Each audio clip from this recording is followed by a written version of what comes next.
मेरा नाम दीपा है। मैं हरियाणा के पास के एक कस्बे की रहने वाली हूँ। उस वक्त मेरी उम्र 28 साल थी। मेरी एक बेटी थी जिसकी उम्र 11 साल थी और मेरे पति का नाम रमेश था, जो कि टैक्सी चलाया करता था। मेरे पति को हमेशा से ही बेटे की बहुत ख्वाहिश थी, लेकिन जब मेरी बेटी इस दुनिया में आई तो डॉक्टर ने कह दिया कि मैं इसके बाद दोबारा कभी माँ नहीं बन सकती। बच्ची की और माँ की जान बच गई, यही काफ़ी है। मेरे पति ने सबके सामने कहा था कि अब यह दोनों भी मेरे किसी काम की नहीं है।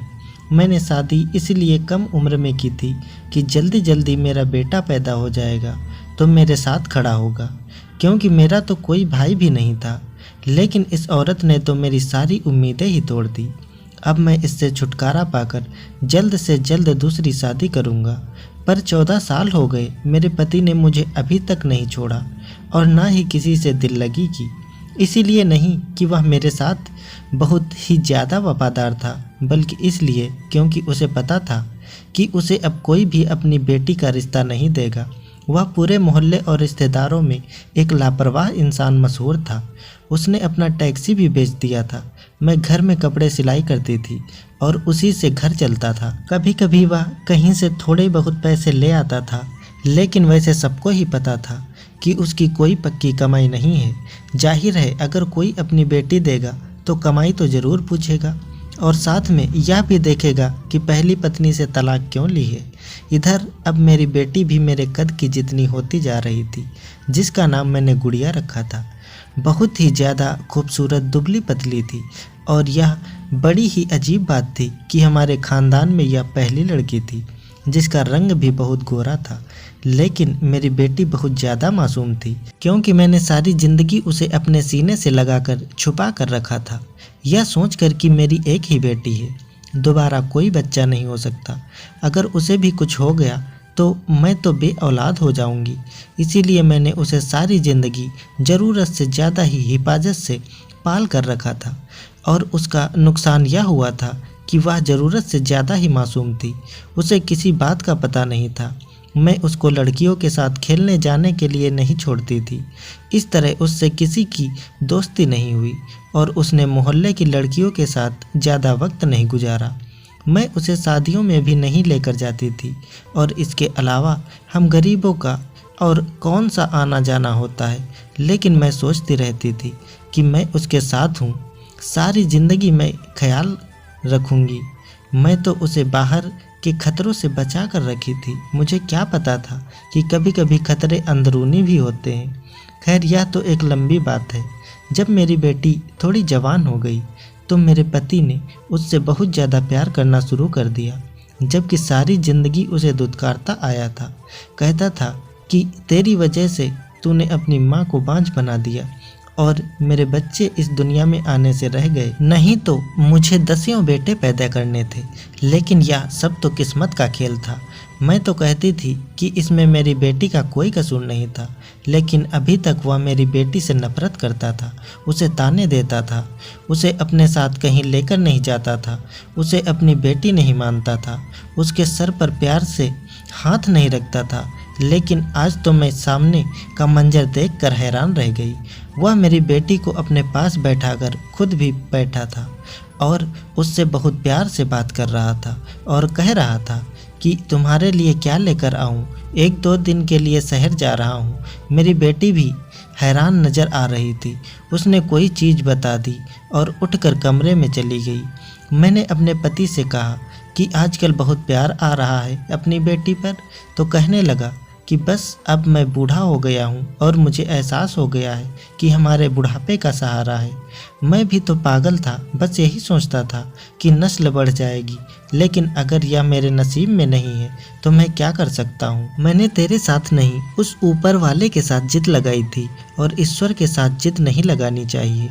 अब मेरी बेटी है और मैं इससे बहुत ज़्यादा प्यार करूँगा। यह सुनकर मेरी आंखों में आंसू आ गए।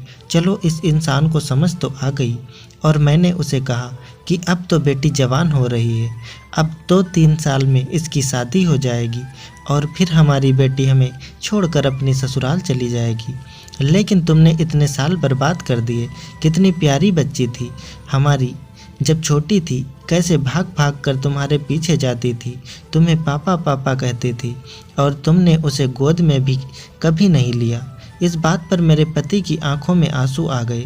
उसने कहा कि मैं वाकई काफ़ी सारा वक्त बर्बाद कर दिया, लेकिन अभी भी देर नहीं हुई है। जब बेटी बहुत छोटी थी तो मैं उसको उसके पिता के साथ नहीं छोड़ती थी, यह सोचकर कि किसी दिन उसको गुस्सा न आ जाए और वह मेरी बेटी को मार न डाले। लेकिन मुझे यकीन हो गया था कि इसके दिल में वाकई उसकी बेटी के लिए प्यार जाग गया है। आखिर वह उसका अपना बाप था, कोई सौतेला नहीं। हमारे दिन इसी तरह गुजरने लगे और यह दोनों बाप बेटी बहुत ही ज़्यादा करीब आ गए। जो लम्हे उन्होंने एक दूसरे के साथ नहीं गुजारे थे, अब वह गुजार रहे थे। वह मेरी बेटी को अपने साथ बाजार भी ले जाता, उसके लिए तोहफे भी लेकर आता और खाने पीने की कोई ना कोई चीज़ ज़रूर ही लेकर आता था। मुझे आजकल एक जगह नौकरी मिल गई थी। एक सेंटर था जहां पर जाकर मैं कपड़ों की सिलाई करती थी और एक सूट के साथ काफ़ी अच्छे पैसे बचा रहे थे। मैं घर में कपड़े सीती थी तो घर के कामों में लग जाती थी, लेकिन वहां पर जाती तो दिमाग सिर्फ काम की तरफ ही लगा रहता था। पहले मैंने यह काम करने से इनकार कर दिया था, लेकिन अब सोचा कि मेरे पतिदेव खाली ही तो हैं मेरी बेटी का ख्याल रखने के लिए। जवान बच्ची को घर में अकेला छोड़कर तो नहीं जा सकती थी, लेकिन आजकल घर की हालत कुछ और थी। इसीलिए मैंने सोचा कि मैं यह काम करती हूँ और मैं यह काम करने के लिए रोज़ जाती थी, शाम को वापस आती थी। मेरी बेटी रोज़ मुझे खुशी खुशी बताती थी कि आज पापा ने मुझे यह चीज़ ला कर दी, आज वह मेरे लिए सूट लेकर आए और आज हम सैर करने गए थे, मैंने गोलगप्पे भी खाए थे, आइसक्रीम भी खाई थी। लेकिन कुछ दिनों से मेरी बेटी मुझे यह सब बातें नहीं बता रही थी, बल्कि कहीं खोई खोई हुई थी। मैंने कहा कि क्यों आजकल पापा के साथ बाहर नहीं जाती हो, तो कहने लगी कि जाती हूँ, तो फिर मुझे क्यों नहीं बताती कि पूरा दिन क्या क्या किया। मैं तो काम ही करती रह जाती हूँ, तुम दोनों के तो मज़े होते हैं, मुझे बताया तो करो, कम से कम मैं सुनकर ही खुश हो जाया करूँगी। मैं अपनी बेटी से मुस्कुरा कर बात कर रही थी क्योंकि मैं उसके लिए खुश थी, लेकिन वह बिल्कुल भी खुश नज़र नहीं आ रही थी। फिर मेरी बेटी बीमार रहने लगी। कभी कहती मेरी कमर में दर्द है तो कभी कहती मेरी टांगों में दर्द है। मुझे समझ नहीं आ रहा था उसके साथ क्या हो रहा है। एक ही डॉक्टर थी हमारे पूरे गांव में, उससे बात की तो उसने कहा कि बच्ची जवान हो रही है, इसीलिए यह सब कुछ हो जाता है।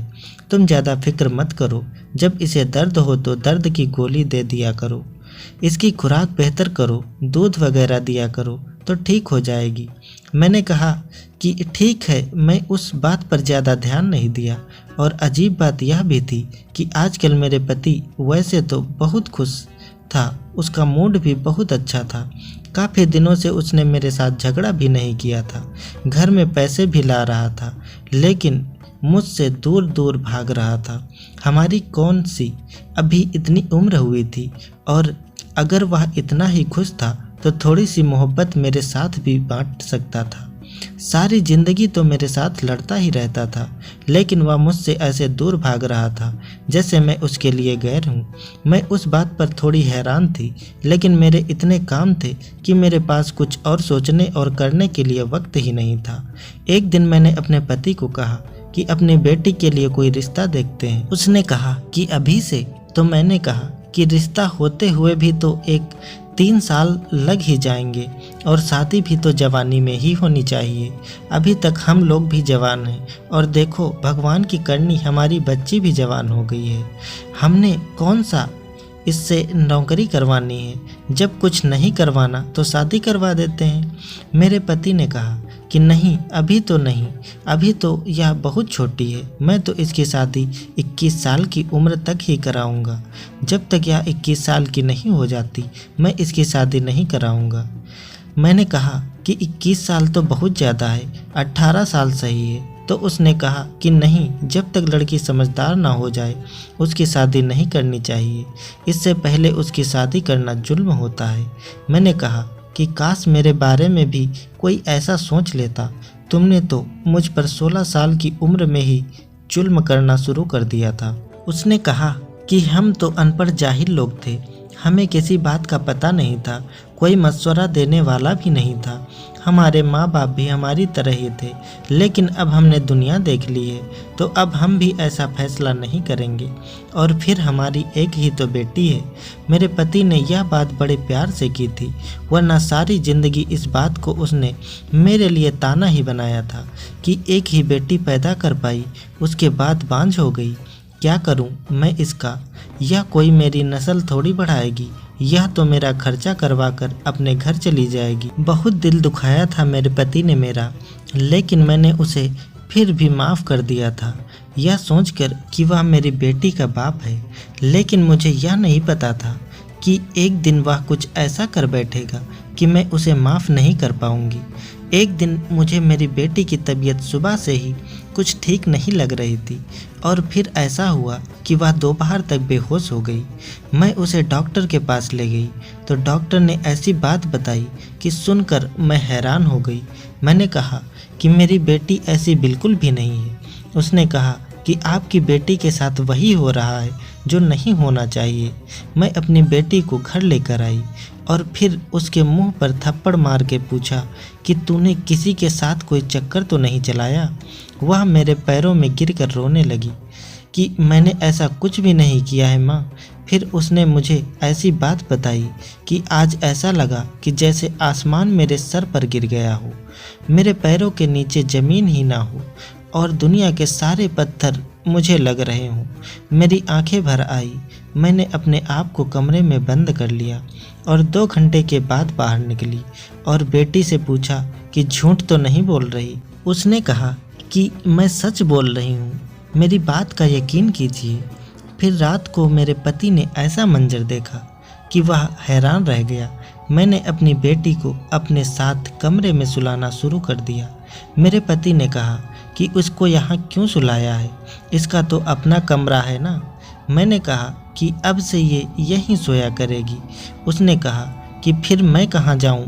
तो मैंने उसे कहा कि तुम जहाँ मर्जी वहाँ चले जाओ।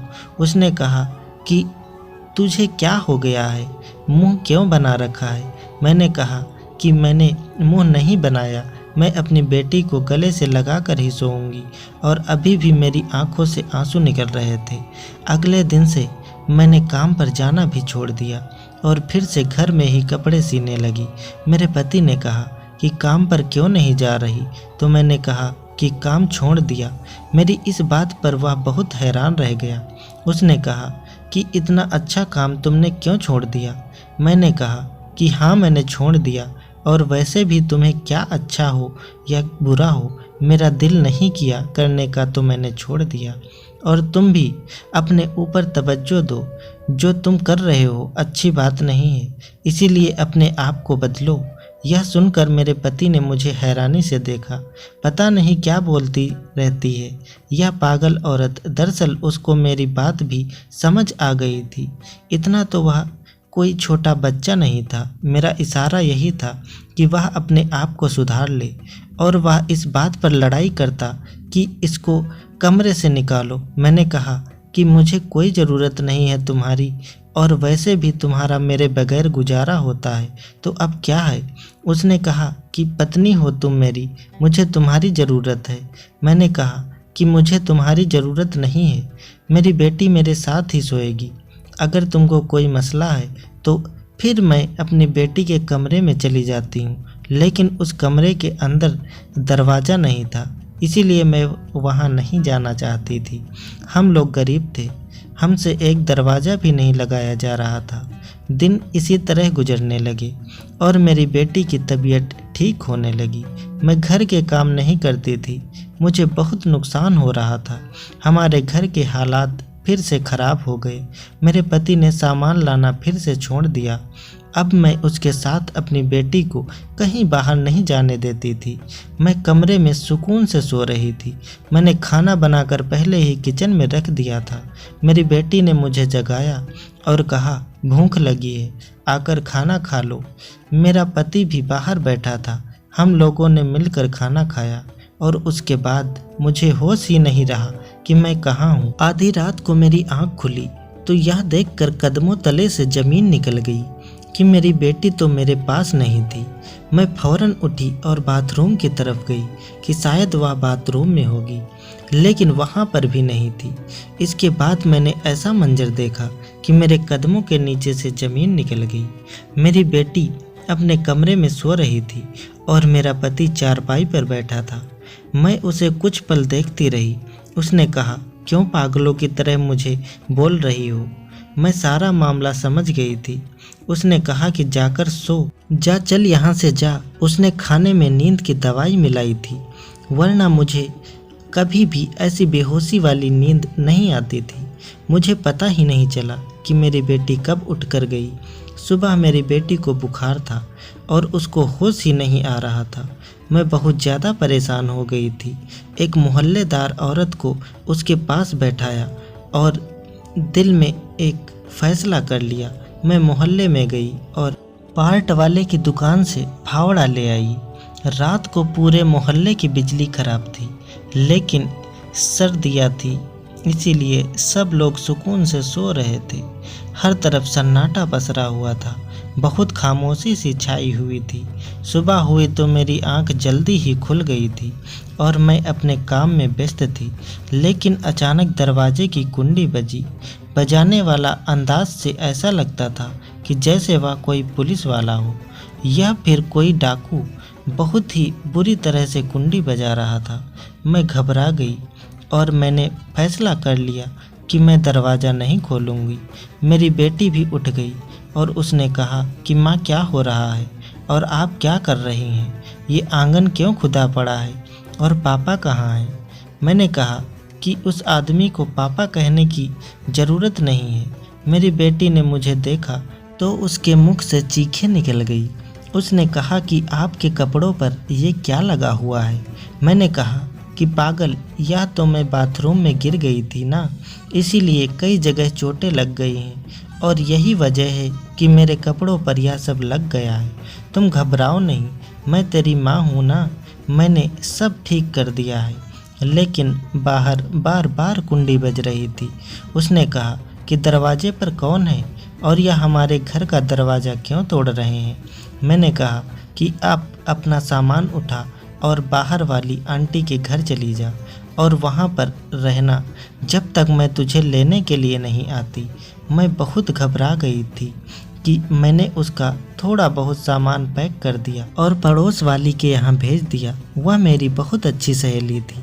मैंने अपनी सहेली को अपने सारे जेवर और जमा किए हुए सारे पैसे दे दिए। मैंने कहा कि जब तक मेरी बेटी तुम्हारे पास है, इसका बहुत ज़्यादा ख्याल रखना और ज़रूरत पड़ने पर कुछ दिनों के लिए इसे दूर भेज देना और इसको यहाँ से लेकर चली जाओ। और तू हमेशा कहती थी ना कि यह तुझे अपने बेटे के लिए बहुत पसंद है, इसे अपनी बहू बनाना और हमेशा अपने पास रखना। मेरी सहेली को सब पता था कि मैंने क्या किया है। सच्ची सहेली होने की वजह से वह मुझसे यह वादा करके गई कि मेरी बेटी का बहुत अच्छे से ध्यान रखेगी, अपनी औलाद से भी ज़्यादा। और अब मेरी बेटी उसके हवाले थी। मेरे पास खाने के लिए कुछ भी नहीं था। मैं घर में बिल्कुल अकेली थी। लोग बार बार कह रहे थे कि बहन दरवाज़ा खोलो, नहीं तो हम दरवाज़ा तोड़ देंगे। और जब मैंने दरवाज़ा नहीं खोला तो उन्होंने दरवाज़ा तोड़ने की तैयारी कर ली। मैं डरी हुई थी, पर जिसका डर था वह तो पहले ही हो चुका था। मैंने अपने आंसू साफ कर लिए। कुछ देर के बाद दरवाज़ा टूट गया। पुलिस वाले और कुछ न्यूज़ चैनल वाले अंदर आ गए और सामने का मंजर देखकर हैरान रह गए। उन्होंने जब आंगन खुदा हुआ देखा और वहाँ की मिट्टी को गीला पाया तो वो सारा माजरा समझ गए। फिर पुलिस ने गड्ढे से मिट्टी हटाई तो वहाँ पर मौजूद सब लोगों की आंखें फटी की फटी रह गई। मैं बिल्कुल ऐसी खड़ी थी कि जैसे कुछ हुआ ही ना हो। वह मुझे हैरान होकर देख रहे थे। लेडी कांस्टेबल ने मुझे पकड़ लिया और मैंने कहा कि मुझे कोई अफसोस नहीं, पूरे मोहल्ले में यह बात फैल गई थी। उन्होंने कहा कि बेटी कहाँ है? मैंने कहा कि वह किसी के साथ भाग गई है, मुझे नहीं पता कि वह कहाँ पर है। मैंने झूठ बोल दिया था। जाहिर सी बात है, मैं नहीं चाहती थी कि मेरी बेटी से वह कोई भी सवाल जवाब करे और उसे भी पता चले कि मैंने क्या किया है। पर उस वक्त सबसे बड़ा सवाल यह भी था कि मेरा पति कहाँ है। वह नहीं था जहाँ उसे होना चाहिए था, क्योंकि जो उसने किया था उसके बाद उसकी वही जगह थी। वह लोग मुझे लेकर वहाँ से चले गए। हर इंसान मुझे ऐसे देख रहा था कि जैसे मैं इस दुनिया की ही नहीं हूँ, कि जैसे मैंने कोई ऐसा काम कर दिया है जो किसी से उम्मीद नहीं किया जा सकता। काम तो मैंने कुछ ऐसा ही किया था, लेकिन उस मुकाम पर पहुँचाने वाला मुझे मेरा पति ही था। कोई मेरे करीब नहीं आ रहा था। सब मुझसे ऐसे डर रहे थे जैसे मैं इंसान नहीं कोई डायन हूँ, क्योंकि हरकत ही मैंने कुछ ऐसी ही की थी। उस पार्ट की दुकान वाले से भी पूछताछ कर रहे थे। उसने कहा कि इसने तो मुझसे कहा था कि मुझे बड़ा सा फावड़ा चाहिए, मेरे घर में कुछ काम चल रहा है। मुझे क्या पता था कि ये औरत ऐसा करेगी। मोहल्ले वाले कह रहे थे यह तो बड़ी अच्छी औरत है, सारे मोहल्ले के कपड़े सीती है, अच्छी भली थी बिल्कुल, किसी के साथ ना कोई लड़ाई ना कोई झगड़ा, इसका तो ऐसा कोई मसला ही नहीं था। पता नहीं इसको क्या हो गया। हम लोग तो खुद हैरान हैं, और इसकी बेटी भी कहाँ है हमें यह भी नहीं पता चला। मेरी सहेली ने बयान दिया कि मैं उसकी दोस्त हूँ, और पता नहीं यह सब कुछ कैसे हुआ। उसने मेरी बेटी को कहीं पहुंचा दिया था, और यह उसका बहुत बड़ा एहसान था। इसके बाद मुझसे एक मीडिया वाली लड़की ने बहुत प्यार से पूछा कि आपने आखिर ऐसा क्यों किया, अपने ही पति को मारकर उसको इस गड्ढे में दबा के क्या मिला। लेकिन मैं बोल पड़ी। मैंने कहा कि कोई भी औरत ऐसा क्यों करेगी भला, तुम तो पढ़ी लिखी हो, तुम्हें तो पता होगा कि कोई इस मुकाम तक कैसे पहुंचता है। वह इंसान इसी काबिल था, और मैंने कसम खाई थी कि उसका यही अंजाम करूंगी, क्योंकि वह अपनी बेटी के साथ ही गलत संबंध बनाता था, मेरी बेटी के साथ गंदी हरकतें करता था। मुझे लगा उसकी मोहब्बत जाग गई है, लेकिन उसकी मोहब्बत नहीं जागी थी, उसके अंदर हैवानियत जाग गई थी। इसलिए मैंने उसे मारकर बिल्कुल ठीक किया। जब यह बात सामने आई तो लोग भी यही कहने लगे कि मैंने बिल्कुल ठीक किया है। इस समाज को भी तो पता चले कि किसका साथ देना है। लेकिन अब सारे लोग मेरे साथ थे। उनका कहना था कि तुमने बहुत अच्छा किया है, इसको सबके लिए सबक बना दिया है। और अब सब यह सोच रहे थे कि आखिर वह किस किस्म का बाप था। सौतेला तो नहीं था, उसका अपना सगा बाप था, फिर भी उस मुकाम तक कैसे पहुंच गया कि उसने यह हरकत कर ली। मुझ पर मुकदमा भी चला, और फिर सज़ा भुगतने के बाद मुझे कुछ सालों के बाद छोड़ दिया गया। जब वापस आई तो मेरी बेटी अपनी शादीशुदा ज़िंदगी में बहुत खुश थी, और उसका एक प्यारा सा बेटा भी था। मैंने उसे कहा कि उसकी बहुत अच्छी परवरिश करना। मेरी बेटी मुझसे गले लगकर फूट फूट कर रोने लगी थी, क्योंकि उसे अखबार के जरिए सब कुछ पता चल गया था। दोस्तों, उम्मीद करता हूँ आपको हमारी कहानी पसंद आई होगी। कहानी पसंद आई है तो वीडियो को लाइक करें, चैनल पर नए हैं तो चैनल को सब्सक्राइब करें, और हाँ, नोटिफिकेशन बेल को ज़रूर दबाएं ताकि अगली अपडेट सबसे पहले आपको मिले। धन्यवाद दोस्तों।